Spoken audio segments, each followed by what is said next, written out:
26년 전 최 회장은 임신한 여자를 두고 떠났습니다. 그리고 오늘 새로 채용된 전용 기사가 말없이 따뜻한 캔커피를 건네왔습니다. 그 손이었습니다. 26년 전 버린 아들이 지금 내 차를 몰고 있습니다. 이야기 시작하기 전에 잠깐만요. 구독과 좋아요로 조용히 응원해 주시면 다음 이야기를 이어가는데 큰 힘이 됩니다. 지금 어디에서 듣고 계신지 댓글로 한 줄 남겨주셔도 충분합니다. 이 이야기는 끝까지 함께 해주세요. 최 회장은 구두를 내려다보고 있었습니다. 비서실장 오 부장이 문을 열고 들어선 건 그 직후였죠. 오전 10시 20분. 예정보다 10분 늦은 시각이었습니다. 최 회장은 시계를 보지 않았습니다. 그럴 필요가 없었죠. 늦은 것은 이미 알고 있었으니까요. 오 부장은 서류 한 장을 책상 위에 내려놓았습니다. 최 회장은 집어들지 않았습니다. 기사 후보는 셋입니다. 오 부장이 말했습니다. 최 회장은 창밖을 보고 있었죠. 전임 기사 박 씨가 뇌경색으로 쓰러진 건 사흘 전이었습니다. 오늘 오후 3시 여의도 회동이 잡혀 있었습니다. 오 부장이 후보 셋을 추렸고 최 회장은 오전 중에 결정을 내려야 했죠. 시간이 없었습니다. 들여보내십시오. 첫 번째 후보는 말이 많았습니다. 경력을 설명했고 전 직장을 설명했고 본인이 왜 적합한지를 설명했습니다. 최 회장은 3분을 채우지 않고 내보냈습니다. 두 번째 후보는 긴장이 역력했습니다. 손이 떨리고 있었죠. 최 회장은 그 손을 한번 보고 시선을 걷었습니다. 세 번째가 들어왔습니다. 조용했습니다. 문을 닫는 소리도 거의 없었죠. 청년은 의자에 앉기 전에 짧게 고개를 숙였습니다. 인사말은 없었습니다. 최 회장이 먼저 입을 열었죠. 경력? 2년입니다. 전직 의전 기사, 퇴직 후 개인 계약직. 왜 그만뒀습니까? 계약 기간이 끝났습니다. 더 이상의 설명은 없었습니다. 청년은 덧붙이지 않았죠. 최 회장은 잠시 청년의 얼굴을 봤습니다. 눈매가 가늘고 조용했습니다. 무언가를 참고 있는 것처럼 보이기도 했고 아무것도 없는 것처럼 보이기도 했습니다. 최 회장은 그 구분을 하지 못한 채 시선을 내렸습니다. 오늘 오후 3시 여의도. 가능합니까? 네. 그것으로 면접은 끝이었습니다. 청년의 이름은 이준혁. 26이었습니다. 오 부장은 채용 서류를 들고 나가면서 한마디를 남겼습니다. 말이 없는 기사가 더 낫지 않겠냐고요. 최 회장은 대답하지 않았습니다. 이미 구두를 다시 내려다보고 있었죠. 오후 2시 40분. 지하 주차장에서 준혁이 차 문을 열었습니다. 최 회장은 탑승하면서 아무 말도 하지 않았습니다. 준혁도 마찬가지였죠. 차가 출발했습니다. 여의도까지는 35분 거리였습니다. 도로는 막혀 있었고 준혁은 경로를 바꾸지 않았습니다. 최 회장은 그것을 확인하지 않았습니다. 확인할 이유가 없었죠. 도착 시간은 정확했습니다. 회동을 마치고 나왔을 때 비가 내리고 있었습니다. 준혁은 이미 우산을 들고 입구 앞에 서 있었습니다. 최 회장이 걸음을 떼기 전이었죠. 말은 없었습니다. 우산을 건네는 동작만 있었습니다. 최 회장은 받아들었고 준혁은 차로 먼저 걸어갔습니다. 돌아오는 길이었습니다. 준혁이 편의점 앞에 잠시 차를 세웠습니다. 허락을 구하지 않았습니다. 2분도 걸리지 않아 돌아왔죠. 조수석 컵홀더에 캔 하나를 놓았습니다. 뜨거운 캔커피였습니다. 말은 없었습니다. 출발했습니다. 최 회장은 그 캔을 보고 있었습니다. 집어들지 않았습니다. 그렇다고 치우지도 않았죠. 캔은 그 자리에 있었고 최 회장의 시선은 창밖으로 갔습니다. 가로등이 하나씩 켜지고 있었습니다. 뭔가 손에 익은 동작이었습니다. 그 생각이 어디서 왔는지는 알 수 없었습니다. 최 회장은 그것을 정리하려 하지 않았죠. 차창에 빗방울이 붙었다 흘렀습니다. 그날 밤 최 회장은 서재에 오래 앉아 있었습니다. 책상 위에 아무것도 없었죠. 오른쪽 서랍을 열었습니다. 맨 아래 칸이었습니다. 손이 안쪽으로 들어갔습니다. 봉투 하나를 꺼냈죠. 열지 않았습니다. 무릎 위에 올려두었습니다. 오래된 봉투였습니다. 모서리가 달아 있었죠. 최 회장은 그것을 내려다보고 있었습니다. 시간이 얼마나 흘렀는지는 알 수 없었습니다. 결국 봉투는 다시 서랍 안으로 들어갔습니다. 최 회장은 서랍을 닫고 자리에서 일어나지 않았습니다. 다음 날 아침이었습니다. 준혁은 오전 7시 정각에 차를 대기시켜 놓았습니다. 최 회장이 내려왔을 때 이미 문이 열려 있었죠.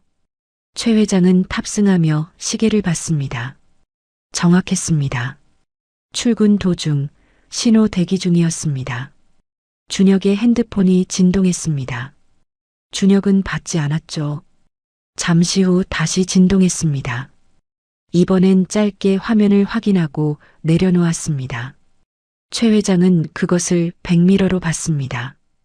보고 있었다는 것을 드러내지 않았죠. 중요한 연락입니까? 준혁은 잠깐 멈췄습니다.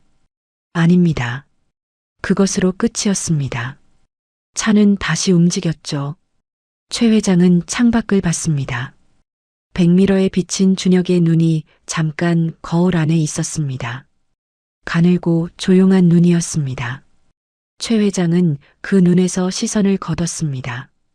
거둔 것인지 거두지 못한 것인지는 알 수 없었습니다. 차가 빌딩 앞에 섰습니다. 문이 열렸습니다. 최 회장은 내렸습니다. 준혁의 손이 문 손잡이에서 떨어지는 것이 보였습니다. 그 손이었습니다. 오늘도 그 손이었죠. 최 회장은 걸음을 멈추지 않았습니다. 멈추는 것과 멈추지 않는 것 사이 어딘가에서 빌딩 안으로 들어갔습니다. 오부장을 부른 건 사흘째 되던 날이었습니다. 최 회장은 서류에 서명을 하고 있었죠. 시선은 서류 위에 있었습니다. 말은 담담했습니다. 이준혁? 조용히 알아보십시오. 오부장은 잠시 멈췄습니다. 그러나 묻지 않았죠. 그것이 오부장이 20년을 버텨온 방식이었습니다. 문이 닫혔습니다. 최 회장은 서명을 계속했습니다. 보고서는 나흘 후에 들어왔습니다. 이준혁, 26, 모친 이수진, 67세, 직업 요양보호사, 현재 근무지 서울 마포구 소재 요양원. 최 회장은 그 줄에서 손이 멈췄습니다. 요양보호사. 단어 하나가 책상 위에 있었습니다. 최 회장은 보고서를 닫지 않았습니다. 덮지도 않았죠. 그 상태로 의자에 등을 기댔습니다. 오래된 감각이 어딘가에서 움직이고 있었지만 최 회장은 그것을 부르지 않았습니다. 다음 줄을 읽었습니다. 부친 불명. 준혁의 출생신고에 부칠란이 공란으로 처리되어 있었습니다. 최 회장의 손가락이 보고서 가장자리를 짚고 있었습니다. 짚고 있을 뿐이었죠. 오 부장이 추가 보고를 넣었습니다.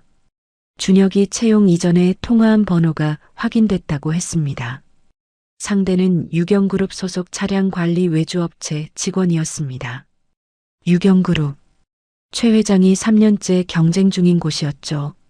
오 부장은 단어 하나를 괄호 안에 적어 넣었습니다. 동향 파악 가능성. 최 회장은 그 괄호를 보고 있었습니다. 그날 오후였습니다. 지하 주차장에서 차를 닦고 있었습니다. 손걸레로 조용히 앞 유리부터 시작해서 측면으로 이동하고 있었죠. 최 회장은 엘리베이터 안에서 그것을 보고 있었습니다. 유리 너머였습니다. 준혁은 최 회장이 내려왔다는 것을 알았습니다. 걸음을 멈추지 않았죠. 닦는 동작을 마저 끝냈습니다. 그리고 차 문을 열었습니다. 출발하시겠습니까? 최 회장은 탑승했습니다. 오늘도 신호대기였습니다. 준혁이 컵홀더에 캔 하나를 올려놓았습니다. 어제 것과 같은 캔이었죠. 뜨거운 캔커피였습니다. 말은 없었습니다. 최 회장은 보지 않았습니다. 집어들지 않았습니다. 이번엔 창밖도 보지 않았죠. 정면을 봤습니다. 캔은 컵홀더 안에 있었고 준혁의 손은 핸들 위에 있었습니다. 차가 출발했습니다. 캔에서 김이 올라오고 있었습니다. 최 회장은 끝까지 그것을 집어들지 않았습니다. 그 주가 끝날 무렵이었습니다. 오 부장이 추가 항목을 가져왔습니다. 준혁의 모친 이수진이 근무하는 요양원과 유경그룹 외주업체 직원이 근무하는 곳이 같은 건물을 사용한다는 내용이었습니다. 건물 소유주가 동일했죠. 오 부장은 말을 아꼈습니다. 최 회장도 말하지 않았습니다. 보고서를 한 번 더 읽었죠. 준혁의 통화 기록, 요양원 동일 건물, 모친, 부칠랑 공란, 각각은 아무것도 아니었습니다. 그러나 붙여놓으면 형태가 생겼습니다. 최 회장은 그 형태를 오래 보고 있었죠. 이 청년은 무엇을 알고 있는가? 그 생각은 입 밖으로 나오지 않았습니다. 사흘이 더 지났습니다. 준혁은 매일 정시에 나왔습니다. 말수는 변하지 않았습니다. 과묵했고 정확했고 군더더기가 없었죠. 캔커피는 매번 컵홀더에 있었습니다. 최 회장은 매번 집어들지 않았습니다. 준혁은 한 번도 묻지 않았습니다. 캔이 그대로 남겨지는 것을 본 적이 있을 텐데도 다음 날 또 올려놓았습니다. 설명 없이, 확인 없이 그냥 올려놓았죠. 최 회장은 그 반복을 알고 있었습니다. 알면서도 받지 않았죠. 받지 않는 것이 거리를 유지하는 방식이었습니다. 의심하는 사람이 건네는 것을 받으면 안 된다는 것은 알고 있었습니다. 그러나 그 캔을 볼 때마다 어딘가에서 손이 움직이려는 감각이 있었습니다. 최 회장은 그때마다 정면을 봤습니다. 손은 무릎 위에 있었습니다.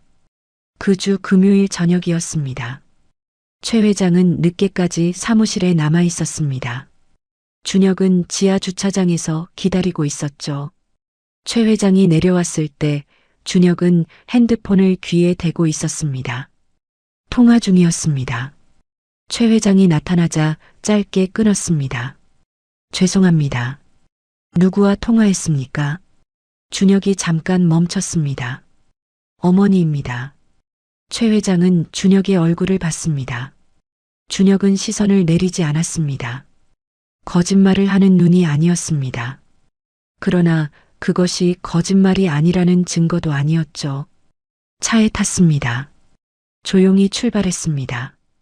컵홀더엔 오늘도 캔이 있었습니다. 식어 있었습니다. 최 회장은 그것을 한번 봤습니다. 집어들지 않았습니다. 어머니라고 했습니다. 요양보호사, 요양원, 유경그룹 건물, 통화기록, 부칠랑 공란, 조각들이 차 안에 떠 있었습니다. 최 회장은 그것들을 모으려 하지 않았습니다. 모으면 안 된다는 것을 알고 있었으니까요. 그러나 흩어지지도 않았습니다. 차가 한강을 지나고 있었습니다. 강 위에 불빛이 흔들리고 있었죠. 준혁의 손이 핸들 위에 있었습니다. 그 손을 보지 않으려고 했지만 최 회장의 시선은 자꾸 그 방향에 머물렀습니다. 머물다가 걷었습니다. 걷었다가 다시 머물렀습니다. 해고를 결심해야 했습니다. 오늘이 아니면 내일이었고 내일이 아니면 모레였습니다. 그것만은 분명했죠. 그러나 차가 멈추고 문이 열리고 준혁이 고개를 숙이고 돌아서는 것을 보고 나면 최 회장은 그 결심이 어디에 있는지 알 수가 없었습니다. 오늘도 말하지 않았습니다. 집 앞에서 차가 섰습니다. 최 회장은 내렸습니다. 걷기 시작했습니다. 뒤에서 차 문 닫히는 소리가 들렸습니다. 들어가면서 한 번 뒤를 돌지 않았습니다.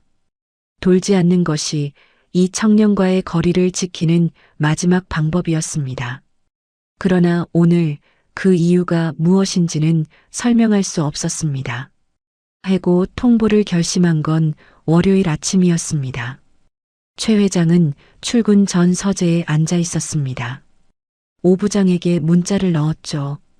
오늘 중으로 이준혁 계약 종료 처리를 준비하라고 했습니다. 오 부장의 답장은 빨랐습니다.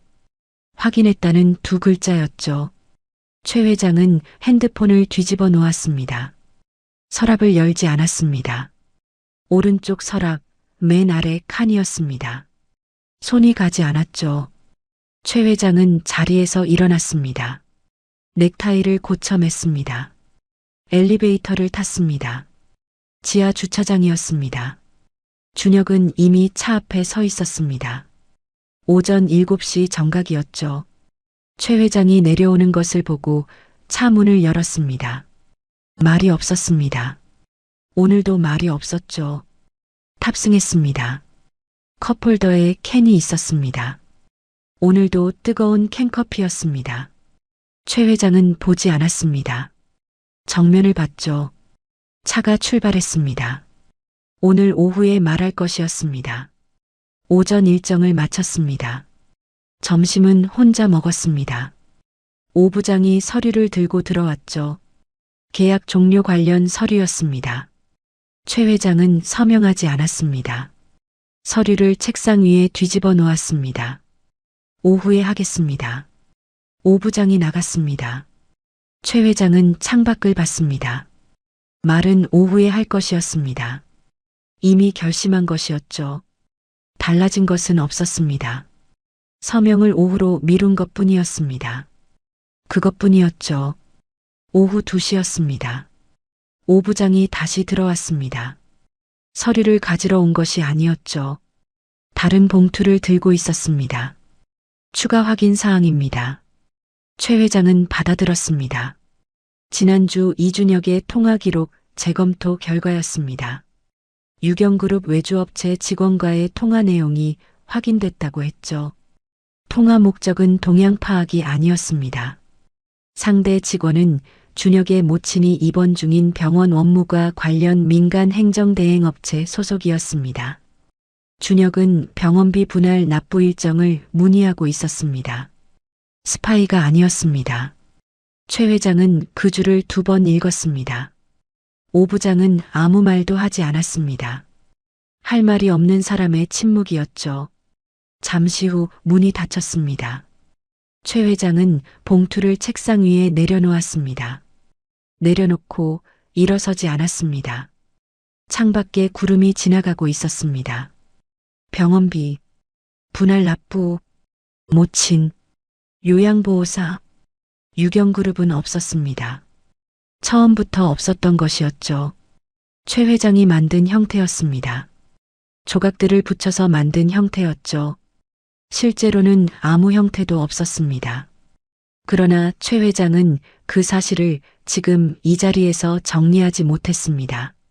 책상 위에 서류가 그 자리에 있었고 뒤집어 놓은 계약 종료 서류도 그 자리에 있었습니다. 두 장이 같은 책상 위에 있었습니다. 오후 4시였습니다. 오 부장에게서 연락이 왔습니다. 이준혁이 짐을 챙기고 있다고 했습니다. 누군가 계약 종료 처리가 진행 중이라는 말을 전달한 것 같다고 했죠. 최 회장은 서명한 적이 없었습니다. 그러나 오 부장이 준비를 시작한 것이었습니다. 최 회장은 잠시 아무 말도 하지 않았습니다. 알겠습니다. 그것뿐이었습니다. 전화를 끊었습니다. 자리에서 일어났습니다. 코트를 집어들지 않고 그냥 문을 열었죠. 엘리베이터를 탔습니다. 지하 주차장 버튼을 눌렀습니다. 내려가는 동안 아무 생각도 하지 않으려고 했습니다. 지하 주차장이었습니다. 준혁은 차 옆에 서 있었습니다. 한 손에 작은 가방을 들고 있었죠. 개인 물품이 담긴 것 같았습니다. 차 키는 이미 옆 기둥의 고리에 걸려 있었습니다. 인수인계를 끝낸 상태였죠. 최 회장이 나오는 것을 봤습니다. 준혁은 고개를 숙였습니다. 짧은 인사였습니다. 몸을 돌려나가려 했습니다. 그 순간이었습니다. 준혁이 몸을 돌리면서 코트깃이 접혔습니다. 목 뒷부분이 드러났습니다. 준혁은 걸음을 내딛고 있었고 최 회장은 그 자리에 서 있었습니다. 점이 있었습니다. 목 뒷덜미 왼쪽으로 조금 치우친 자리였습니다. 작고 또렷한 점이었습니다. 하트처럼 생긴 점이었죠. 최 회장의 발이 멈췄습니다. 준혁은 모르고 있었습니다. 걸음이 계속됐죠. 가방을 들고 조용히 출구 쪽으로 이동하고 있었습니다. 최 회장은 움직이지 않았습니다. 서랍이었습니다. 오른쪽 서랍, 맨 아래 칸. 오래된 봉투. 최 회장은 지금 지하 주차장에 서 있었습니다. 봉투는 위층 서재에 있었죠. 그러나 최 회장은 그 안에 무엇이 있는지 알고 있었습니다. 사진이었습니다. 26년 전 사진이었습니다. 전처 이수진이었습니다. 여름날이었고 강변이었고 이수진은 뒤를 보고 있었습니다. 카메라를 보지 않은 채 강을 보고 있었죠. 목 뒷덜미가 보였습니다. 거기에도 점이 있었습니다. 하트처럼 생긴 점이었습니다. 최 회장은 그 사진을 26년째 서랍 안에 두고 있었습니다. 꺼낸 적은 있었습니다. 열어본 적도 있었죠. 그러나 오래 보지는 않았습니다. 오래 보면 안 된다는 것을 알고 있었으니까요. 지금 준혁의 목 뒷덜미에 그 점이 있었습니다. 준혁이 출구 가까이에 있었습니다. 몇 걸음이면 모퉁이를 돌아 사라질 자리였죠. 최 회장은 그 등을 보고 있었습니다. 부를 수 있었습니다. 이름을 부르면 됐습니다. 준혁 두 글자면 됐죠. 부르지 않았습니다. 부른다면 무슨 말을 해야 했습니까? 점을 봤다고 해야 했습니까? 사진이 있다고 해야 했습니까? 이수진을 안다고 해야 했습니까? 26년 전에 버렸다고 해야 했습니까? 최 회장의 입이 열리지 않았습니다. 준혁의 등이 모퉁이에 가까워지고 있었습니다. 가방을 든 손이 보였습니다. 조용한 걸음이었습니다. 서두르지 않는 걸음이었죠. 준혁은 해고당한 사람의 걸음을 걷고 있었습니다. 설명도 없이 해명도 없이 짐을 들고 나가는 사람의 걸음이었습니다. 최 회장은 그 걸음을 보고 있었습니다. 발이 있었습니다. 발이 움직이려면 무언가 결정이 있어야 했죠. 그러나 결정이 없었습니다. 부를 수도 없었고 보낼 수도 없었습니다. 확인해야 한다는 것과 확인하면 안 된다는 것이 같은 자리에 있었습니다. 준혁이 모퉁이를 돌았습니다. 등이 사라졌습니다. 최 회장은 그 자리에 서 있었습니다. 기둥에 걸린 차 키가 보였습니다. 컵홀더 안에 오늘 것도 캔이 남아있을 것이었습니다. 식어 있을 것이었죠. 발이 움직이지 않았습니다. 목소리가 나온 건 최 회장도 몰랐습니다. 이준혁 씨, 크지 않은 목소리였습니다. 지하 주차장 특유의 울림이 있었죠. 준혁이 모퉁이 너머에서 멈추는 소리가 들렸습니다. 발소리가 멈췄습니다. 그리고 다시 돌아오는 소리가 났습니다. 준혁이 모퉁이에서 나타났습니다. 가방을 들고 있었습니다. 표정은 읽히지 않았습니다. 최 회장은 준혁의 목 뒷덜미를 보지 않으려고 했습니다. 정면을 봤습니다. 눈이 마주쳤습니다. 가늘고 조용한 눈이었습니다. 내일도 나오십시오. 그것뿐이었습니다. 이유는 없었습니다. 설명도 없었죠. 준혁은 잠시 그 자리에 있었습니다. 최 회장도 움직이지 않았습니다. 두 사람 사이에 아무것도 없었습니다. 네. 준혁이 짧게 답했습니다. 고개를 숙였습니다. 가방을 다시 들고 출구 쪽으로 걸어갔습니다. 오늘 퇴근하는 걸음이었습니다. 해고된 사람의 걸음이 아니었죠. 최 회장은 그 등이 사라질 때까지 서 있었습니다. 그날 밤이었습니다. 서재에 앉았습니다. 오른쪽 서랍을 열었습니다. 맨 아래 칸이었죠. 봉투를 꺼냈습니다. 이번엔 열었습니다. 사진이 한 장 있었습니다. 26년 전이었습니다. 이수진이 강변에 서 있었습니다. 여름이었고 뒤를 보고 있었죠. 목 뒷덜미가 보였습니다. 하트처럼 생긴 점이 보였습니다. 최 회장은 그 사진을 오래 보고 있었습니다. 얼마나 봤는지 알 수 없었습니다. 불을 켜놓은 채였지만 방 안이 어두운 것 같았죠. 사진을 내려놓지 않았습니다. 무릎 위에 들고 있었습니다. 핸드폰을 집어들었습니다. 연락처를 열었습니다. 이수진이라는 이름이 없었습니다. 오래전에 지웠으니까요. 그러나 번호는 기억하고 있었습니다. 숫자를 하나씩 눌렀습니다. 통화 버튼을 눌렀습니다. 신호가 갔습니다. 한 번, 두 번, 세 번, 받지 않았습니다. 네 번째 신호가 끊겼습니다. 수신 거부가 아니었습니다. 단순히 받지 않은 것이었죠. 최 회장은 핸드폰을 내려놓았습니다. 다시 걸지 않았습니다. 사진이 무릎 위에 있었습니다. 26년 전에 이수진이 강을 보고 있었습니다. 그 목 뒷덜미의 점이 오늘 지하 주차장에서 본 것과 같은 자리에 있었습니다. 같은 모양이었습니다. 최 회장은 사진을 봉투에 다시 넣었습니다. 봉투를 서랍에 넣었습니다. 서랍을 닫았습니다. 자리에서 일어나지 않았습니다. 다음 날 아침이었습니다. 준혁은 오전 7시 정각에 나와 있었습니다. 어제와 같은 자리였죠. 차 문이 열려 있었습니다. 최 회장이 내려왔습니다. 조수석 컵홀더에 캔이 있었습니다. 오늘도 뜨거운 캔커피였습니다. 말은 없었습니다. 준혁은 운전석에 앉아 정면을 보고 있었죠. 출발을 기다리는 자세였습니다. 최 회장이 캔을 집어들었습니다. 손에 온기가 전해졌습니다. 준혁이 돌아보지 않았습니다. 최 회장도 말하지 않았습니다. 차가 출발했습니다. 캔은 최 회장의 손 안에 있었습니다. 그것뿐이었습니다. 그러나 그것이 처음이었습니다. 오전 일정 중이었습니다. 회의가 있었습니다. 최 회장은 참석했습니다. 자리에 앉아 있었고 보고를 들었고 결정을 내렸습니다. 달라진 것은 없었죠. 그러나 어딘가가 달랐습니다. 무엇이 달라진 것인지는 설명할 수 없었습니다. 오 부장이 계약 종료 서류를 어떻게 할 것이냐고 물었습니다. 파기하십시오.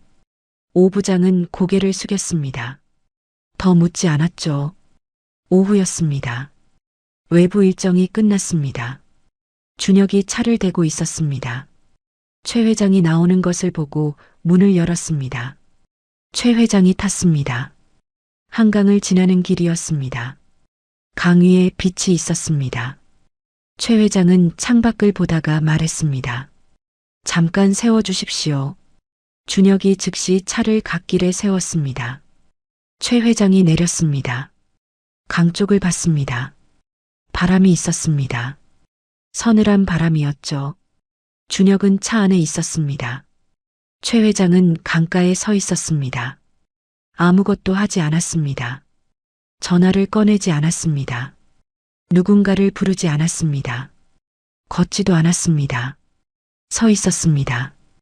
이수진의 전화는 받지 않았습니다. 사진은 서랍 안에 있었습니다. 준혁은 차 안에 있었습니다. 26년이 강물 위에 있었죠.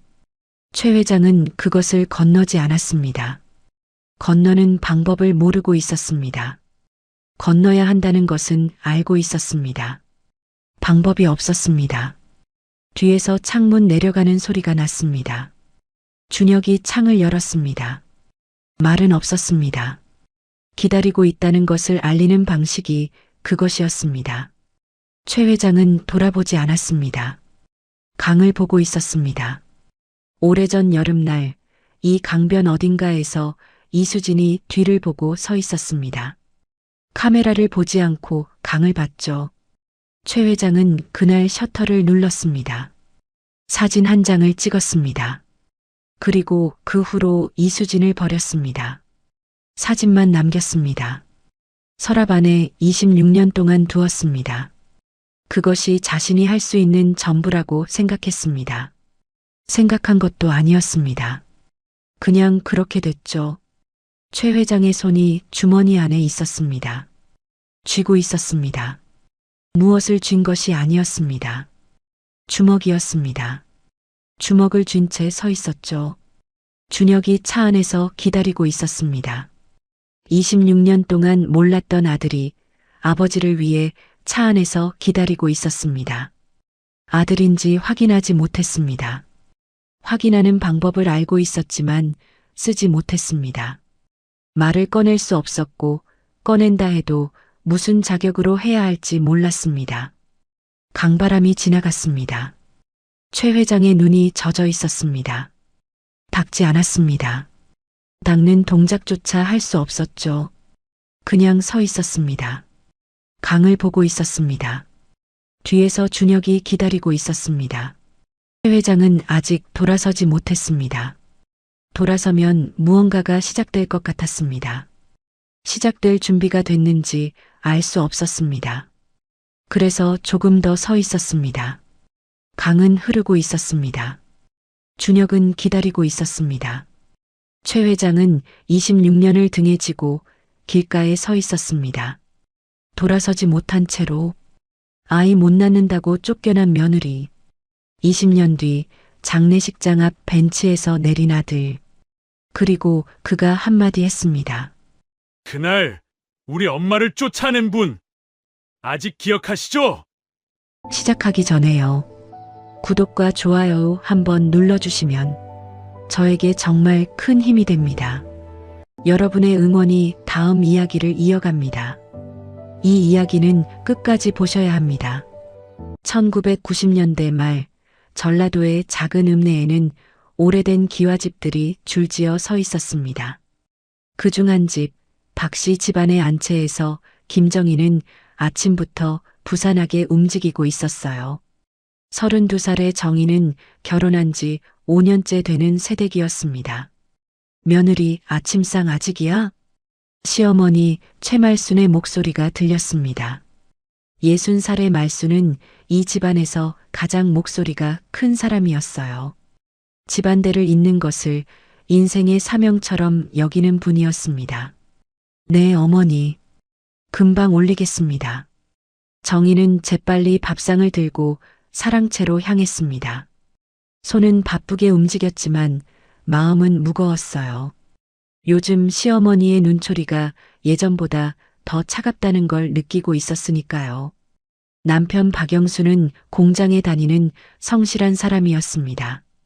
35의 영수는 말수가 적었지만 정희에게는 다정했어요. 적어도 결혼 초에는 그랬습니다. 여보, 다녀올게. 영수가 출근하며 인사했습니다. 정희는 현관까지 나가 남편을 배웅했어요. 조심히 다녀와요. 남편이 떠나고 나자 정희는 다시 집안일을 시작했습니다. 청소를 하고 빨래를 널고 점심 준비를 했어요. 하루 종일 쉴 틈이 없었습니다. 오후가 되자 말순이 정희를 불렀습니다. 며느리, 이리 와봐. 정희는 긴장하며 시어머니 앞에 섰어요. 말순은 정희를 위아래로 훑어보았습니다. 결혼한 지가 벌써 5년이야. 근데 아직도 소식이 없네. 정희는 고개를 숙였습니다. 이 질문을 들을 때마다 가슴이 무너지는 것 같았어요. 죄송합니다, 어머니. 죄송하긴. 여자는 애를 낳아야 여자가 되는 거지. 시집와서 애도 못 낳으면 뭐하러 온 거야? 말순의 말은 날카로웠습니다. 정희는 입술을 깨물며 참았어요. 병원에 가봤어? 네, 계속 다니고 있습니다. 그래서 의사가 뭐래? 정희는 잠시 망설이다가 대답했습니다. 임신이 쉽지 않을 수 있다고 했습니다. 말순의 얼굴이 굳어졌습니다. 뭐, 그게 무슨 소리야? 최선을 다하고 있습니다. 어머니.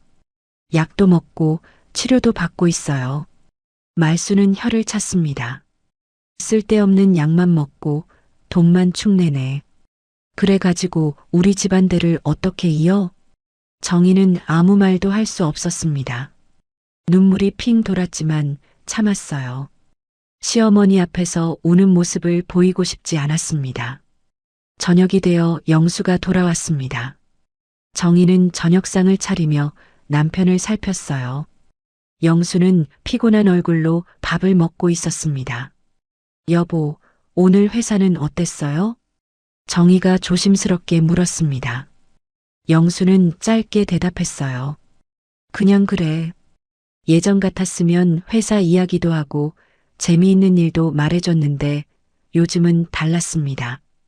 점점 말이 없어지고 있었어요. 밤이 되어 정희는 혼자 안방에 앉아 있었습니다. 영수는 사랑채에서 어머니와 이야기하고 있었어요. 무슨 이야기를 하는지는 들리지 않았지만 분위기가 좋지 않다는 건 알 수 있었습니다. 한참 후 영수가 방으로 들어왔습니다. 표정이 어두웠어요. 여보. 정희가 불렀지만 영수는 대답하지 않았습니다. 그냥 이불을 덮고 누웠어요. 정희는 남편의 등을 바라보며 생각했습니다. 결혼 초만 해도 행복했어요. 영수는 다정했고 시어머니도 그렇게 심하지 않았습니다. 하지만 시간이 지나면서 모든 게 변했어요. 아이가 생기지 않자 분위기가 달라졌습니다. 시어머니의 잔소리가 늘었고 남편은 점점 말이 없어졌어요. 정희는 매일 병원에 다녔고 온갖 약을 먹었습니다. 하지만 소용없었어요. 의사는 말했습니다. 임신이 쉽지 않을 수 있습니다. 체질적인 문제일 수도 있고요. 그 말을 들은 날 정희는 병원 화장실에서 한참을 울었어요. 자신이 무능하다는 생각이 들었습니다. 여자로서 제 역할을 못한다는 생각에 가슴이 아팠어요. 다음 날 아침 정희는 일찍 일어나 아침상을 차렸습니다. 평소보다 더 정성껏 준비했어요. 시어머니의 마음을 조금이라도 돌려보고 싶었습니다. 하지만 말수는 밥상을 보더니 한숨만 쉬었습니다. 이것저것 많이 차려봤자 소용없어. 애 낳는 게 먼저지. 정희는 또다시 고개를 숙였습니다. 하루하루가 고통이었어요. 아침에 눈을 뜨면 한숨이 나왔고 밤에 잠들 때는 눈물이 났습니다. 영수에게 의지하고 싶었지만 남편도 점점 멀어지고 있었어요. 예전처럼 손을 잡아주지도 않았고 위로의 말도 하지 않았습니다. 그저 침묵으로 일관할 뿐이었어요. 정희는 속으로 되뇌었습니다. 조금만 더 버티자. 남편만 있으면 돼. 언젠가는 아이가 생길 거야. 하지만 마음 한구석에서는 불안함이 커져만 갔습니다. 이 집안에서 자신의 자리가 점점 사라지고 있다는 느낌이 들었어요. 그렇게 몇 달이 더 흘렀습니다. 정희는 여전히 병원을 다녔지만 상황은 나아지지 않았어요. 오히려 시어머니의 눈총은 날로 심해져만 갔습니다. 어느 여름날이었습니다. 장마철이라 아침부터 비가 내리고 있었어요. 정희는 부엌에서 점심 준비를 하고 있었습니다. 말수는 사랑채에서 무언가를 꺼내 들고 안채로 걸어왔어요. 며느리, 밥 먹어. 말순의 목소리가 평소보다 더 차갑게 들렸습니다. 정희는 앞치마를 벗고 상 앞에 앉았어요. 영수도 공장에서 점심시간에 맞춰 집에 와 있었습니다. 상을 받으며 정희는 이상한 느낌을 받았습니다. 밥상 옆에 서류 봉투가 놓여 있었거든요. 말수는 천천히 그 봉투를 집어 정희 앞으로 밀었습니다. 이게 뭐예요, 어머니? 정희가 물었습니다. 말수는 냉정한 표정으로 대답했어요. 열어봐. 정희는 떨리는 손으로 봉투를 열었습니다. 안에는 서류가 들어 있었어요. 첫 장을 펼치는 순간 정희의 얼굴이 하얗게 질렸습니다. 이혼 협의서였습니다. 어머니, 이게 보면 알잖아. 이혼해라. 말순의 말은 단호했습니다. 정희는 믿을 수가 없었어요. 손에 든 서류가 떨렸습니다. 애 못 낳는 여자는 우리 집 며느리 자격이 없어. 5년이나 됐는데 뭐 하나 제대로 한 게 없잖아. 정희는 영수를 바라보았습니다. 도움을 청하는 눈빛이었어요. 하지만 영수는 고개를 들지 못했습니다. 그저 숟가락만 만지작거리고 있었어요. 여보. 정희가 떨리는 목소리로 남편을 불렀습니다. 하지만 영수는 여전히 침묵했어요. 어머니, 저는 아직 치료를 더 받으면. 말수는 손을 내저었습니다. 됐어. 그만해.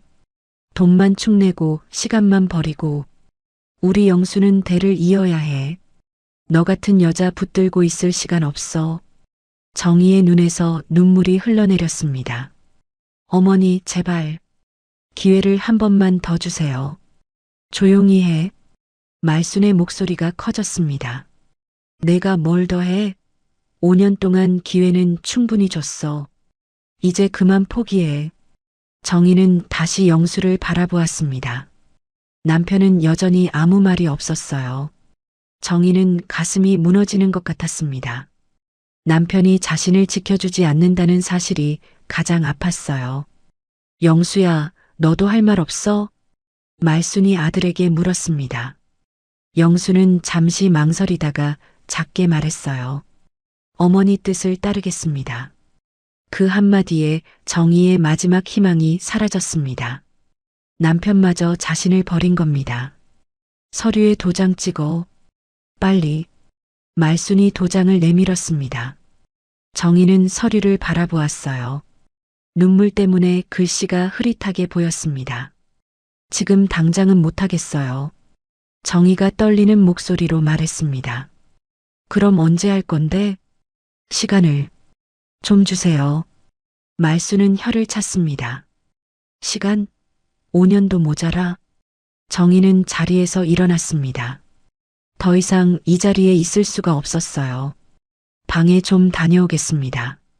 정희는 비틀거리며 안방으로 들어갔습니다. 문을 닫자마자 바닥에 주저앉아 울음을 터뜨렸어요.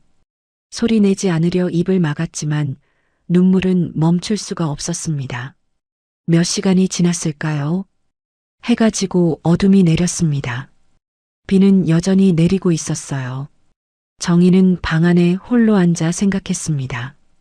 이제 어떻게 해야 하지? 정말 이혼을 해야 하나? 친정에 돌아갈 수도 없었습니다. 부모님은 정희가 결혼할 때 이미 많은 빚을 지고 계셨어요. 다시 돌아가면 집만 될 거였습니다. 그때 방문이 열렸습니다. 영수가 들어왔어요. 정희는 남편을 바라보았습니다. 영수는 어색하게 서 있었어요.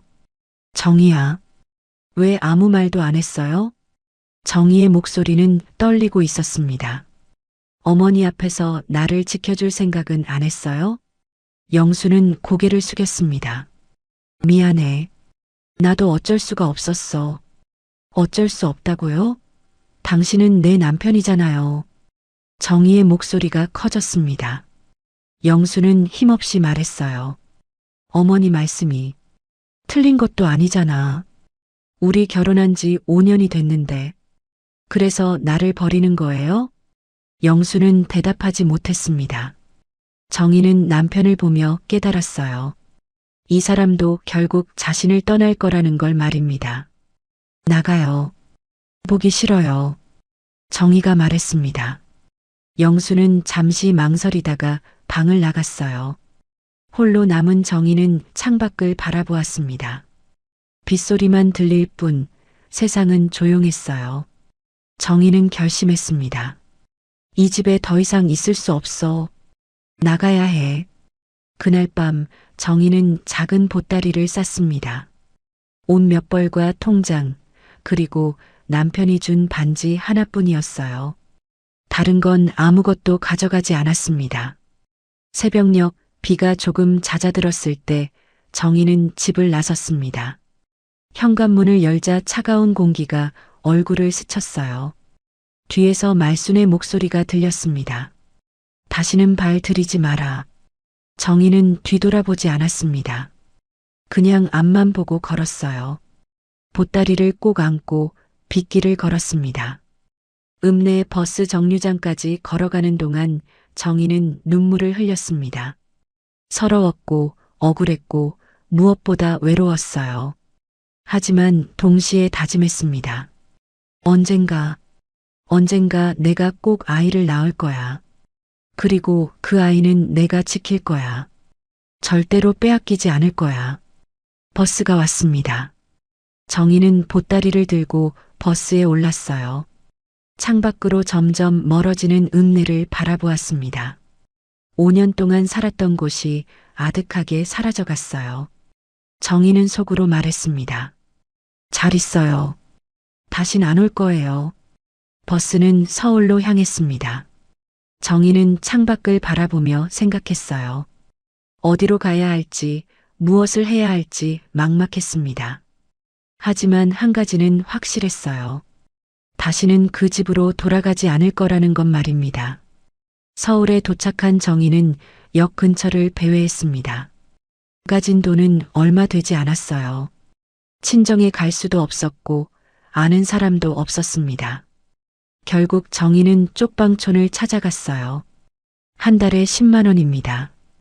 쪽방 주인이 말했습니다. 방은 좁았어요. 누우면 벽에 발이 닿을 정도였습니다. 하지만 선택의 여지가 없었어요. 여기로 할게요. 정희는 보증금도 없이 월세만 내고 방을 얻었습니다.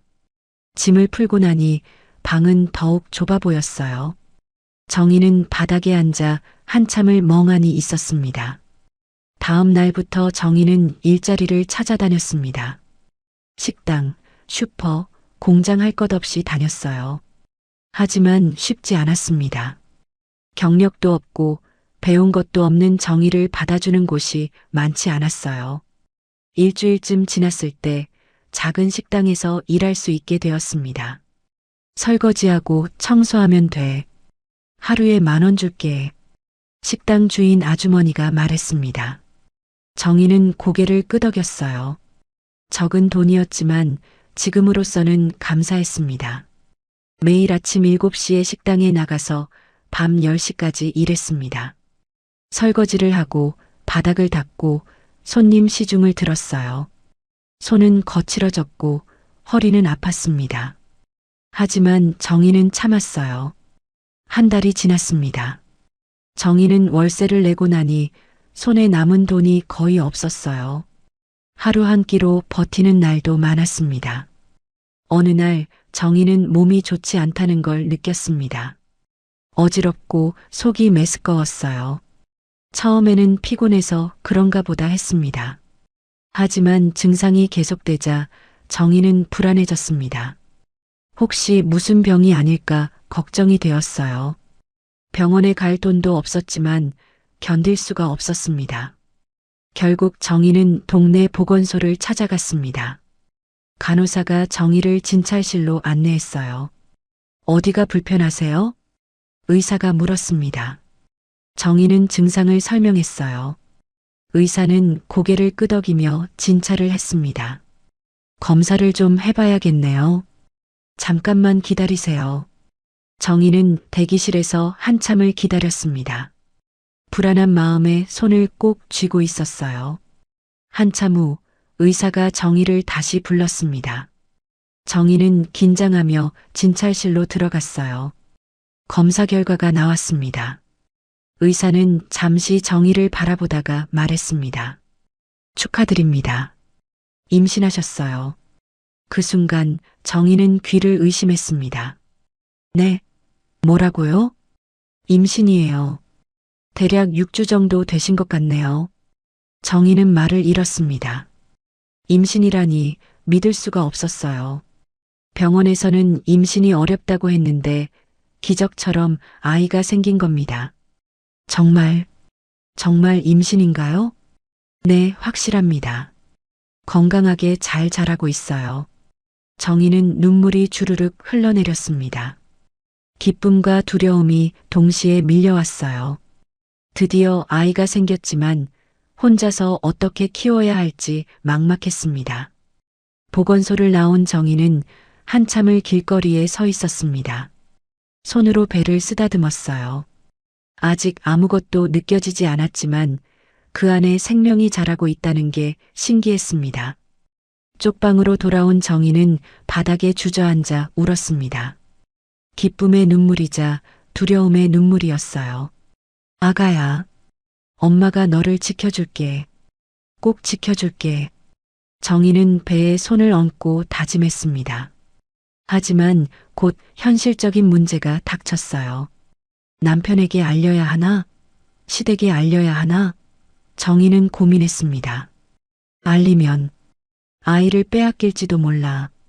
정희는 두려웠습니다. 시어머니는 손자를 원했어요. 만약 임신 사실을 알면 아이를 데려가려 할 게 분명했습니다. 그리고 정희는 다시 쫓겨날 거였어요. 안 돼. 절대 안 돼. 정희는 결심했습니다. 아무에게도 알리지 않기로 말이죠. 이 아이는 자신이 지키기로 했어요. 며칠 후 정희는 구청에 갔습니다. 호적 정리를 하러 온 겁니다. 이혼 신고하시는 거죠? 직원이 물었습니다. 정희는 고개를 끄덕였어요. 남편과 연락도 되지 않았지만 일방적으로라도 정리하고 싶었습니다. 그리고 성도 바꾸고 싶은데요. 성을요? 이유가 있으세요? 새로 시작하고 싶어서요. 직원은 서류를 확인하며 말했습니다. 가능은 한데 절차가 좀 복잡합니다. 괜찮아요. 꼭 하고 싶어요. 정희는 어머니 성을 따라 김씨로 다시 돌아갔습니다. 박정희가 아닌 김정희로 새로 태어난 거였어요. 그리고 정희는 결정했습니다. 서울을 떠나기로 말이죠. 여기서도 언제 들킬지 몰랐어요. 아무도 모르는 곳으로 가야 안전할 것 같았습니다. 정희는 지도를 펼쳐놓고 고민했습니다. 어디로 가야 할까? 결국 부산을 선택했어요. 큰 도시이면서도 서울에서 멀었습니다. 한 달 후 정희는 짐을 쌌습니다. 여전히 보따리 하나뿐이었어요. 식당 주인에게 인사를 하고 쪽방 주인에게 열쇠를 돌려줬습니다. 어디 가세요? 쪽방 주인이 물었습니다. 정희는 애매하게 웃으며 대답했어요. 새로운 곳으로요. 기차를 타고 부산으로 향하는 동안 정희는 배를 쓰다듬었습니다. 이제 배가 조금씩 나오기 시작했어요.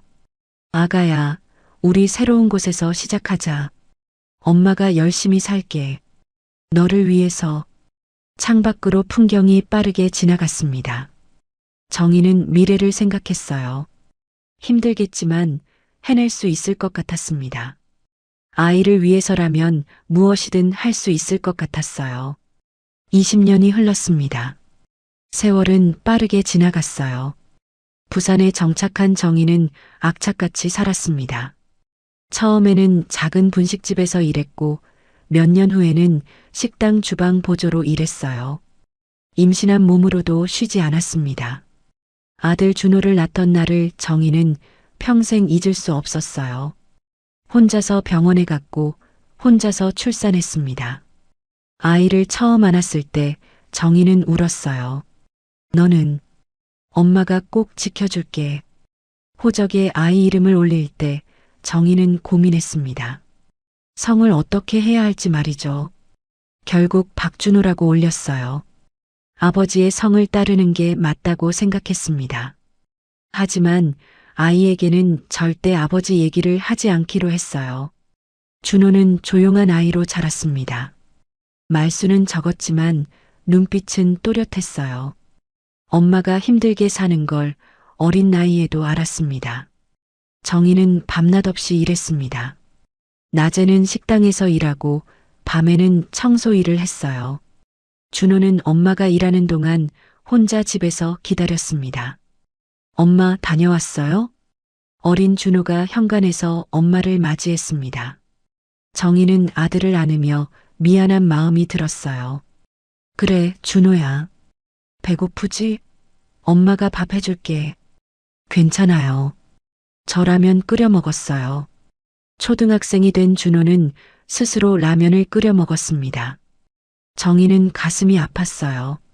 아이에게 이런 삶을 주고 싶지 않았는데 어쩔 수가 없었습니다. 시간이 흘러 정희는 작은 반찬 가게를 차렸습니다. 몇 년 동안 모은 돈으로 가게를 얻었어요. 새벽같이 일어나 반찬을 만들고 시장에 내다 팔았습니다. 힘들었지만 자신의 가게가 있다는 게 자랑스러웠어요. 준호는 공부를 잘했습니다. 엄마가 힘들게 버는 돈으로 학원도 못 다녔지만 혼자 공부해서 좋은 성적을 냈어요. 선생님들은 준호를 칭찬했습니다. 어머니, 준호 학생 정말 우수합니다. 대학도 충분히 갈 수 있어요. 정희는 그 말을 듣고 울었습니다. 기쁨의 눈물이었어요. 중학생이 된 준호는 더욱 조용해졌습니다. 친구들과 어울리기보다는 도서관에서 책을 읽었어요. 엄마를 도와가게 일도 했습니다. 준호야, 너는 공부만 해. 엄마가 할게. 괜찮아요, 엄마. 저도 도울 수 있어요. 준호는 새벽 배달을 도왔습니다. 학교 가기 전에 반찬을 배달하고 방과 후에는 설거지를 했어요. 정희는 아들이 기특하면서도 미안했습니다. 고등학생이 되자 준호는 더욱 성숙해졌습니다. 키도 크고 목소리도 굵어졌어요. 하지만 여전히 말수는 적었습니다. 어느 날 저녁 준호가 조심스럽게 물었습니다. 엄마, 아빠는 어디 계셔? 정희는 손을 멈췄습니다. 언젠가는 물어볼 거라고 생각했지만 막상 질문을 받으니 당황스러웠어요. 왜 갑자기 그런 걸 물어? 친구들이 아빠 얘기할 때마다 궁금했어요. 정희는 한참을 침묵했습니다. 준호는 엄마를 바라보며 기다렸어요. 아빠는 하늘에 계셔. 정희는 거짓말을 했습니다. 차라리 그게 나을 것 같았어요. 언제 돌아가셨어요? 내가 태어나기 전에. 준호는 더 이상 묻지 않았습니다. 하지만 표정이 어두워졌어요. 정희는 아들을 안고 싶었지만 손을 뻗지 못했습니다. 그날 밤 정희는 잠을 이루지 못했습니다. 준호에게 거짓말을 한 게 마음에 걸렸어요. 하지만 진실을 말할 수는 없었습니다. 아버지가 살아있지만 자신들을 버렸다는 걸 차마 말할 수 없었어요. 준호는 대학에 합격했습니다. 서울의 좋은 대학이었어요. 정희는 기뻐하면서도 걱정이 됐습니다. 등록금을 어떻게 마련해야 할지 막막했거든요. 엄마, 저 장학금 받았어요.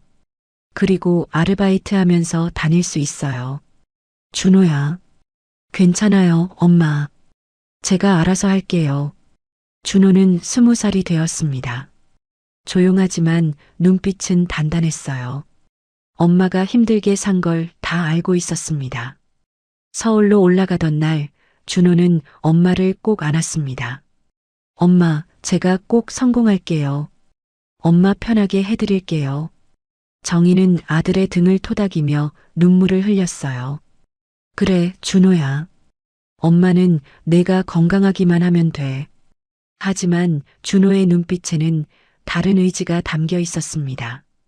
단순히 성공하고 싶은 게 아니었어요. 엄마를 힘들게 한 사람들 앞에서 엄마를 자랑스럽게 만들고 싶었습니다. 준호가 떠나고 나자 정희는 더욱 외로워졌습니다. 반찬 가게 일만 하며 하루하루를 보냈어요. 준호는 한 달에 한 번씩 부산에 내려왔습니다. 엄마, 잘 지내셨어요? 그래, 준호야. 너는? 네, 공부 열심히 하고 있어요.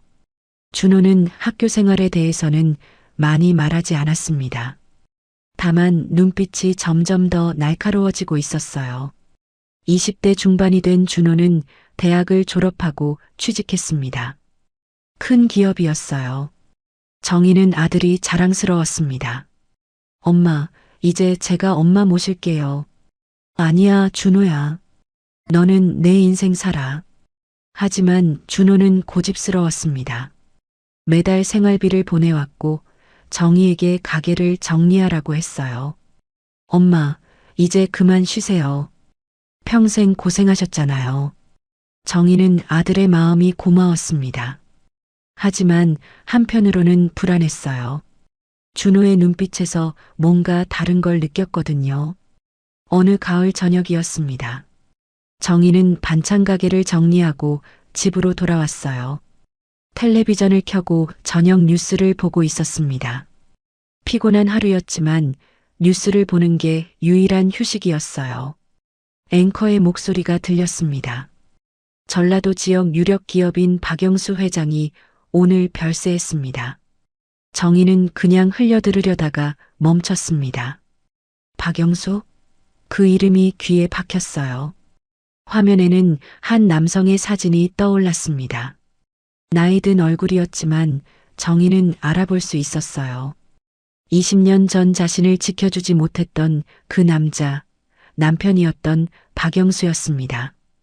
박 회장은 지역 제조업체를 이끌며 고용 창출에 기여한 공로를 인정받아 뉴스는 계속됐지만 정희는 더 이상 듣지 못했습니다. 리모컨이 손에서 떨어졌어요. 심장이 빠르게 뛰었습니다. 영수가 회장이 됐다고요? 공장 직원이었던 남편이 어떻게 회장이 됐을까요? 정희는 믿을 수가 없었습니다. 화면에는 장례식장 모습이 나왔습니다. 많은 사람들이 조문을 하러 오고 있었어요.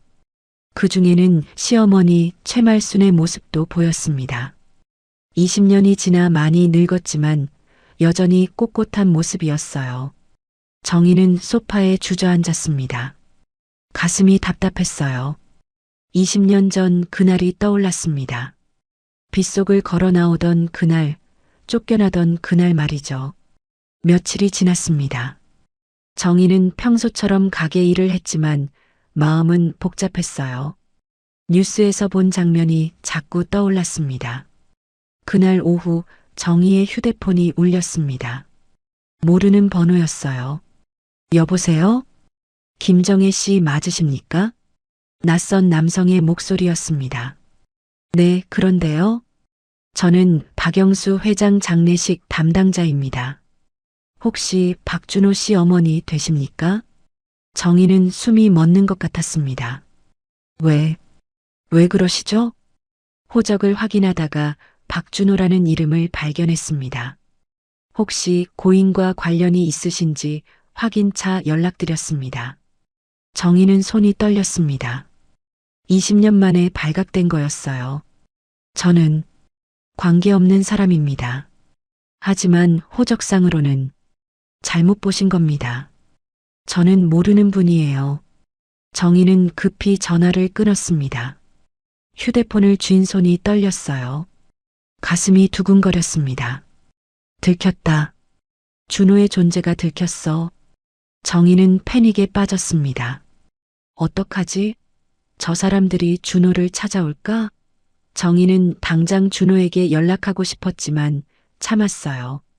아들을 불안하게 만들고 싶지 않았습니다. 하지만 그날 밤 준호에게서 전화가 왔습니다. 엄마, 준호야, 무슨 일이야? 준호의 목소리는 평소와 달랐습니다. 무겁고 단호했어요. 엄마, 박영수 회장 아세요? 정희는 대답할 수가 없었습니다. 엄마, 그 사람이 제 아버지 맞죠? 준호야. 엄마, 대답해 주세요. 제가 다 알아야겠어요. 정희는 눈물이 났습니다. 20년 동안 숨겨왔던 비밀이 무너지는 순간이었어요. 그래, 맞아. 왜 말 안 하셨어요? 왜 하늘에 계신다고 거짓말하셨어요? 준호의 목소리에 감정이 실렸습니다. 미안해, 준호야. 엄마가 너를 지키려고요? 그 사람들한테서요? 준호는 이미 많은 걸 알고 있는 것 같았습니다. 준호야, 너 어떻게 알았어? 엄마, 저 이미 오래전부터 알았어요. 정희는 깜짝 놀랐습니다. 뭐라고? 중학생 때부터요. 성이 다른 게 이상해서 호적을 찾아봤어요. 그리고 아버지 쪽 집안도 다 알아봤어요. 정희는 충격을 받았습니다. 준호가 그렇게 오래전부터 알고 있었다니요. 왜 말 안 했어? 엄마가 말하기 싫어하시는 것 같아서요. 그리고 저도 알고 싶지 않았어요. 준호는 잠시 침묵했다가 말을 이었습니다. 하지만 이제는 알아야겠어요. 엄마한테 무슨 일이 있었는지, 왜 우리가 이렇게 살아야 했는지. 정희는 무너져 내렸습니다. 바닥에 주저앉아 울었어요. 준호야, 미안해. 엄마가 무능해서. 아니에요, 엄마. 준호의 목소리가 부드러워졌습니다. 엄마는 최선을 다하셨어요. 저 혼자 키우시느라 얼마나 힘드셨어요. 준호야. 하지만 엄마, 이제 제가 알아야 해요. 진실을 알아야 한다고요. 정희는 한참을 울다가 입을 열었습니다. 그리고 모든 걸 말했어요. 결혼 생활, 시어머니의 구박, 이혼 통보, 쫓겨난 날 모든 것을 말했습니다. 준호는 조용히 들었습니다. 가끔 숨소리만 들렸어요. 그래서 엄마는 혼자 나를 낳았구나. 그래. 미안해, 준호야. 내게 아버지를 만나게 해주지 못해서. 아니에요, 엄마. 준호의 목소리가 단호해졌습니다. 그 사람은 제 아버지가 아니에요. 엄마를 지키지 못한 사람은 아버지 자격이 없어요. 준호야. 엄마, 제가 꼭 성공할 거예요. 그리고 엄마를 부끄럽게 만든 그 사람들 앞에 당당히 설 거예요. 정희는 아들의 말에 놀랐습니다. 준호의 목소리에는 강한 의지가 담겨 있었어요. 준호야, 복수 같은 건 생각하지 마. 그냥 우리끼리 잘 살면 돼. 아니에요, 엄마. 이건 복수가 아니에요. 준호는 잠시 멈췄다가 말했습니다. 존엄이에요. 엄마의 존엄을 지키는 거예요. 그날 밤 정희는 잠을 이루지 못했습니다. 준호와의 통화가 머릿속을 맴돌았어요. 아들이 이미 모든 걸 알고 있었다는 사실이 충격이었습니다. 그리고 준호의 단호한 목소리가 자꾸 떠올랐어요. 며칠 후 준호가 부산으로 내려왔습니다. 평일인데도 불구하고 회사를 쉬고 온 거였어요. 정희는 아들을 보자마자 눈물이 났습니다. 준호야. 준호는 엄마를 꼭 안았습니다. 엄마, 괜찮아요. 이제 다 괜찮을 거예요. 두 사람은 작은 식탁에 마주 앉았습니다. 준호는 가방에서 서류 몇 장을 꺼냈어요. 엄마, 이거 봐주세요. 정희는 서류를 받아들었습니다. 호적 등본과 여러 서류들이었어요. 이게 뭐니? 제가 조사한 거예요. 아버지 쪽 집안에 대해서요. 준호는 차분하게 설명하기 시작했습니다. 박영수 씨는 엄마랑 헤어진 후 재혼했어요. 그리고 회사를 물려받아서 키웠고요. 정희는 서류를 보며 놀랐습니다. 영수가 그렇게 성공했다는 게 믿기지 않았어요. 할머니 최말순 씨는 아직 살아계세요. 80살이고요. 그래. 정희는 시어머니를 떠올렸습니다. 20년이 지났지만 여전히 두려운 존재였어요. 엄마, 제가 말씀드리고 싶은 게 있어요. 준호는 정희를 똑바로 바라보았습니다. 저 사실 중학생 때 이미 다 알았다고 했잖아요. 응. 그때부터요. 저는 결심했어요. 꼭 성공해서 엄마를 당당하게 만들어드리겠다고. 정희는 가슴이 뭉클했습니다. 준호야. 그래서 열심히 공부했어요. 좋은 대학 가고 좋은 회사 들어가고 다 엄마 때문이었어요. 준호는 엄마의 손을 잡았습니다. 엄마가 상처받은 만큼 저는 강해지고 싶었어요. 정희는 눈물을 흘렸습니다. 아들이 그런 마음을 품고 자랐다는 게 안쓰러웠어요. 준호야, 미안해. 엄마 때문에 내가. 아니에요, 엄마. 엄마 잘못이 아니에요. 준호는 고개를 저었습니다. 잘못한 건 그 사람들이에요. 엄마를 쫓아낸 사람들, 엄마를 지키지 못한 사람들. 준호의 눈빛이 단단해졌습니다. 엄마, 제가 이제 보여드릴게요. 엄마가 얼마나 강한 사람인지 그 사람들 앞에서 증명해드릴게요. 준호야, 넌 이미 충분히 잘하고 있어. 그냥 내 인생 살면 돼. 하지만 준호는 고집스러웠습니다. 아니에요, 엄마. 이건 제 인생이에요. 제가 선택한 거예요. 며칠 후 준호는 서울로 돌아갔습니다. 하지만 정희는 불안했어요. 아들이 무슨 일을 벌일까봐 걱정이 됐습니다.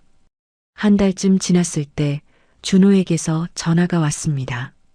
엄마, 저 회사 그만뒀어요. 뭐? 왜?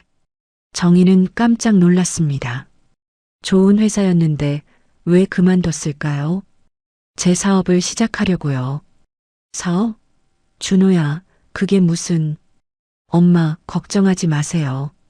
제가 준비한 거예요. 투자자도 구했고 사업 계획도 다 세웠어요. 준호는 자신감 있게 말했습니다. 몇 년만 기다려주세요. 제가 꼭 성공할 거예요. 정희는 불안했지만 아들을 믿기로 했습니다. 2년이 지났습니다. 준호는 정말 사업을 시작했어요. 처음에는 힘들었습니다. 실패도 많았고 어려움도 많았어요. 하지만 준호는 포기하지 않았습니다.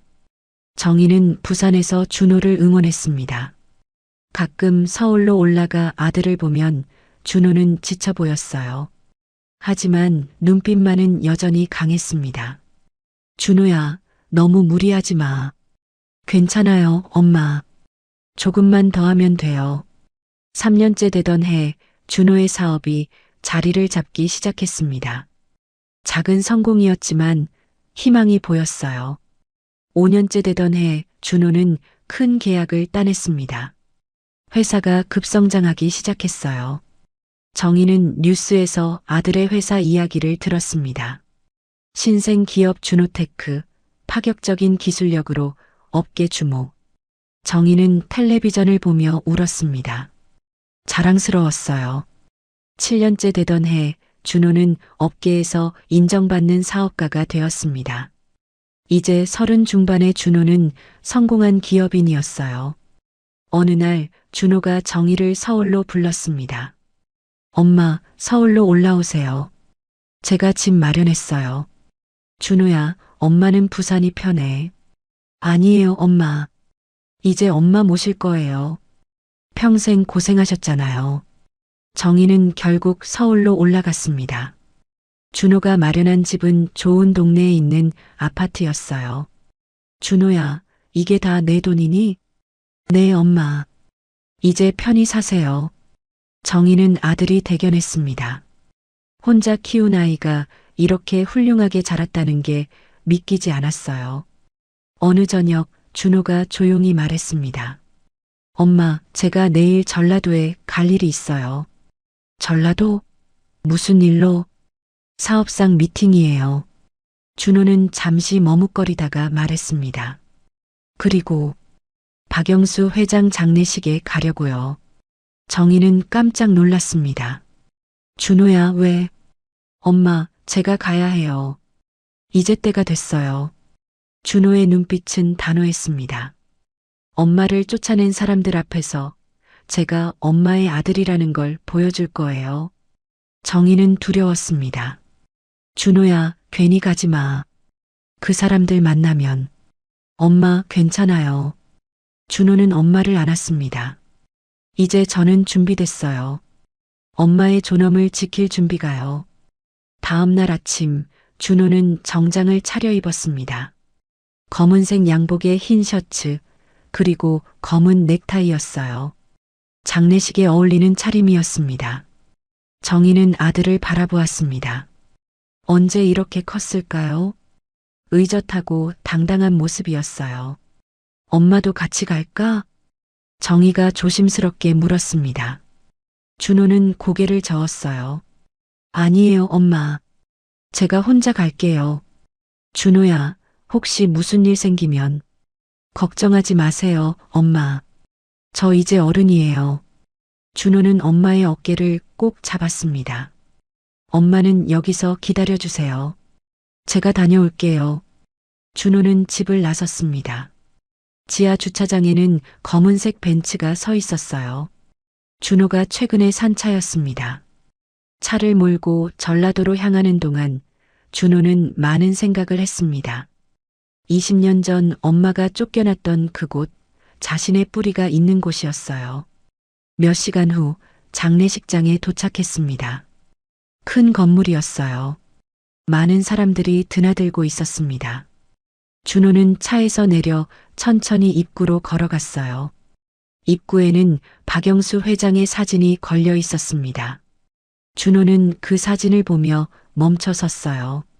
생전 한 번도 본 적 없는 얼굴, 하지만 자신의 아버지인 사람이었습니다. 준호는 깊은 숨을 들이쉬고 안으로 들어갔습니다. 조문객들이 줄을 서 있었어요. 준호도 그 줄에 섰습니다. 상주석에는 여러 사람들이 앉아 있었습니다. 그중 한 노인이 눈에 띄었어요. 80세쯤 되어 보이는 여성, 최말순이었습니다. 말순은 조문객들에게 고개를 숙이며 인사하고 있었어요. 나이가 들었지만 여전히 위험 있는 모습이었습니다. 준호의 차례가 되었습니다. 준호는 천천히 상주석 앞으로 걸어갔어요. 절을 하고 일어서려는데 말순이 준호를 유심히 보았습니다. 잠깐만요. 말순이 준호를 불렀습니다. 준호는 멈춰 섰어요. 실례지만 어느 분이신지? 말순의 목소리는 떨리고 있었습니다. 뭔가 이상함을 느낀 것 같았어요. 준호는 말순을 똑바로 바라보았습니다. 처음 뵙겠습니다. 성함이 박준호입니다. 그 순간 주변이 조용해졌습니다. 말순의 얼굴이 하얗게 질렸어요. 박준호? 그게 어떻게? 말순의 손이 떨렸습니다. 옆에 있던 친척들도 수군거리기 시작했어요. 준호는 차분하게 말했습니다. 20년 전 아이를 못 낳는다고 쫓아내신 며느리 기억하십니까? 말순은 입을 다물지 못했습니다. 장례식장이 술렁이기 시작했어요. 저는 그분의 아들입니다. 준호의 목소리는 단호했습니다. 어머니께서 쫓아내신 그 며느리는 제 엄마입니다. 사람들의 시선이 일제히 준호에게 쏠렸습니다. 말순은 자리에서 일어섰어요. 그럴 리가. 정희는 아이를 못 낳는다고. 아닙니다. 준호는 고개를 저었습니다. 제 엄마는 임신을 하셨어요. 이 집에서 쫓겨난 직후에요. 말순은 비틀거렸습니다. 옆에 있던 사람이 급히 부축했어요. 그럼 내가. 네, 저는 박영수 씨의 친아들입니다. 준호는 가방에서 서류를 꺼냈습니다. 여기 호적 등본이 있습니다. 확인하시겠습니까? 말순은 서류를 받아들었습니다. 떨리는 손으로 펼쳐보니 정말로 박준호의 이름이 있었어요. 아버지 란에는 박영수라고 적혀 있었습니다. 이게 어떻게? 말순은 주저앉았습니다. 충격이 너무 컸어요. 준호는 계속 말했습니다. 제 엄마는 20년 동안 혼자 저를 키우셨습니다. 부산 쪽방에서 시작해서 식당 일을 하고 반찬 가게를 운영하며 저를 대학까지 보내셨어요. 사람들은 숨죽이며 준호의 말을 들었습니다. 어머니께서 쓸모없다고 내쫓은 그 며느리는 사실 가장 강한 사람이었습니다. 준호의 목소리가 떨렸습니다. 혼자서 아이를 낳고 혼자서 키우고 혼자서 모든 걸 견뎌내셨어요. 말순은 눈물을 흘리기 시작했습니다. 나는 몰랐어. 몰랐다고요? 준호의 목소리가 차갑게 변했습니다. 아니요, 어머니는 알려고 하지 않으셨죠.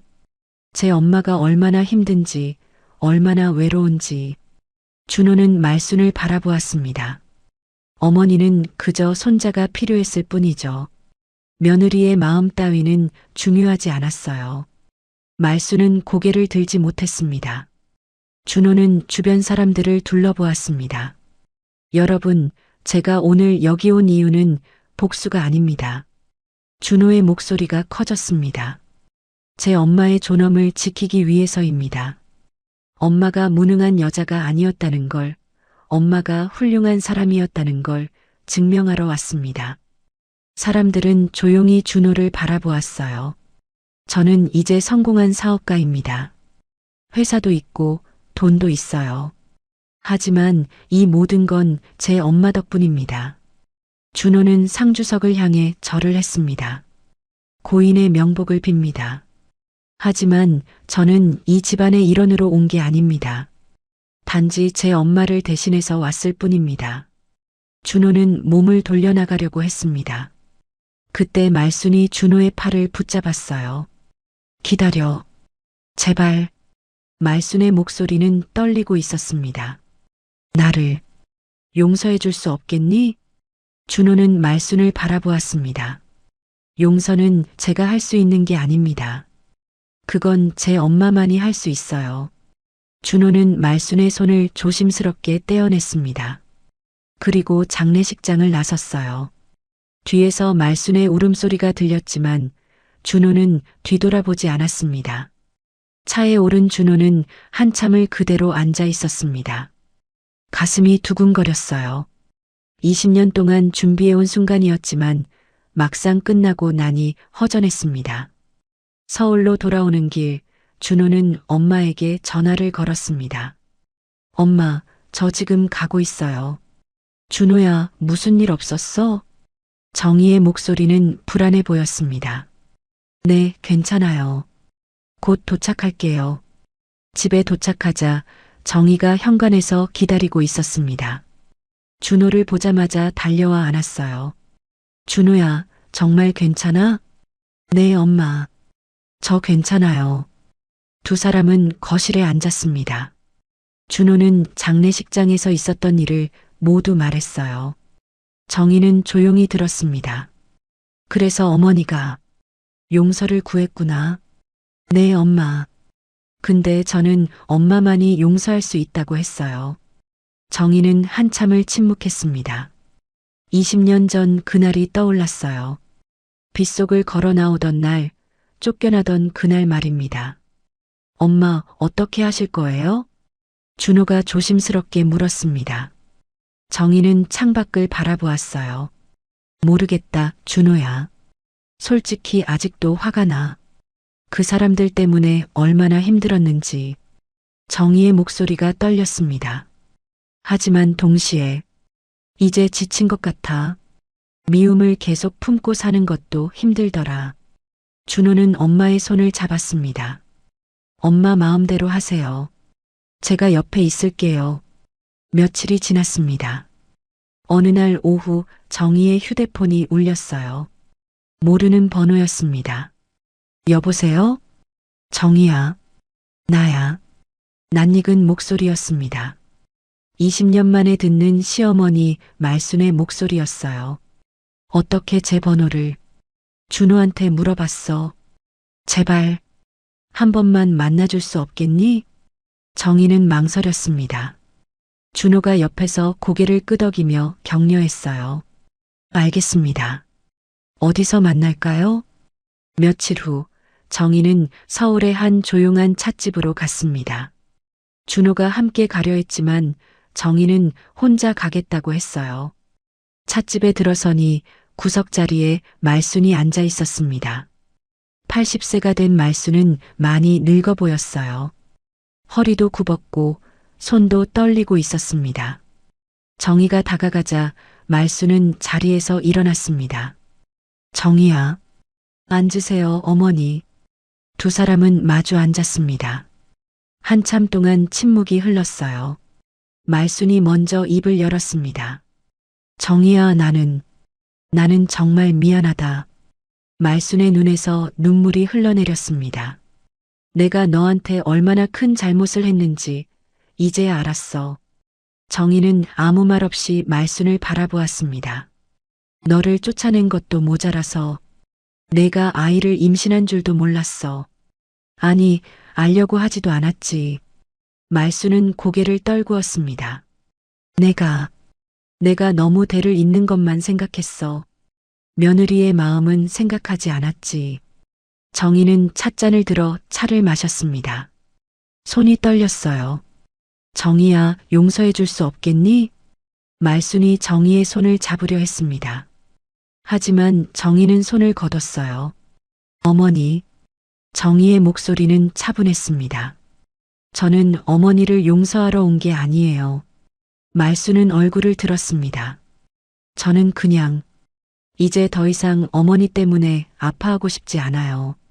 정희는 말순을 똑바로 바라보았습니다. 20년 동안 저는 매일 울었어요.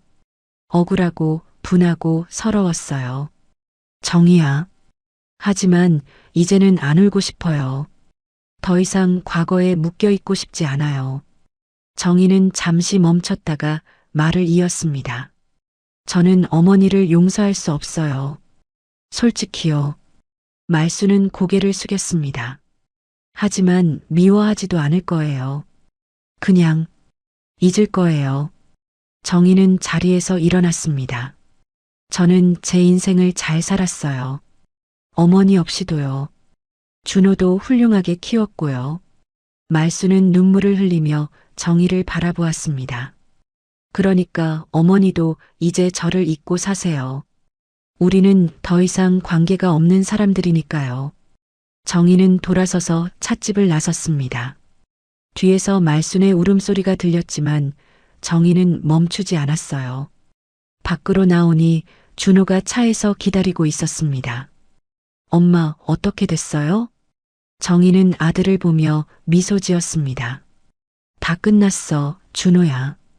이제 정말 다 끝났어. 준호는 엄마를 꼭 안았습니다. 고생하셨어요, 엄마. 아니야. 엄마는 행복했어. 너랑 함께여서.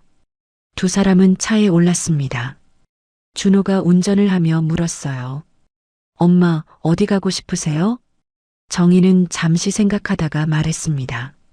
집으로 가자. 우리 집. 차는 천천히 출발했습니다. 창밖으로 따뜻한 햇살이 비쳐 들어왔어요. 준호가 말했습니다. 엄마, 이제 제가 엄마 모실 거예요. 평생 고생하셨잖아요. 준호야, 너는 내 인생 살아야지. 엄마가 제 인생이에요. 엄마 없었으면 지금의 저도 없었어요. 정희는 아들의 손을 꼭 잡았습니다. 고마워, 준호야. 정말 고마워. 집에 도착한 두 사람은 함께 저녁을 준비했습니다. 준호가 채소를 썰고 정희가 국을 끓였어요. 오랜만에 평화로운 시간이었습니다. 저녁을 먹으며 준호가 말했습니다. 엄마, 우리 여행 갈까요? 엄마가 가고 싶었던 곳 어디든요. 여행? 준호야, 너 회사 일은? 괜찮아요. 이제 좀 쉬어도 돼요. 엄마랑 시간 보내는 게 더 중요해요. 정희는 환하게 웃었습니다. 그럼 바다 보러 갈까? 엄마 바다 좋아하거든. 좋아요. 다음 주에 부산 갈까요? 우리가 살았던 곳도 가보고. 그래, 좋다. 두 사람은 서로를 바라보며 미소 지었습니다. 20년의 상처는 아물었어요. 이제 앞으로 나아갈 시간이었습니다. 창밖으로 해가 지고 있었습니다. 노을이 아름다웠어요. 정희는 창밖을 바라보며 생각했습니다. 나는 잘 살았어. 힘들었지만 후회는 없어. 준호가 있으니까. 그리고 정희는 처음으로 진심으로 웃었습니다. 세상이 따뜻하다고 느꼈어요. 귀한 시간 내어 이 영상을 함께 해주셔서 진심으로 감사합니다. 여러분의 한 번 시청, 한 줄 댓글이 저에게 큰 힘이 됩니다. 앞으로도 마음을 어루만지는 이야기로 보답드리겠습니다. 항상 건강하시고 따뜻한 하루 보내세요.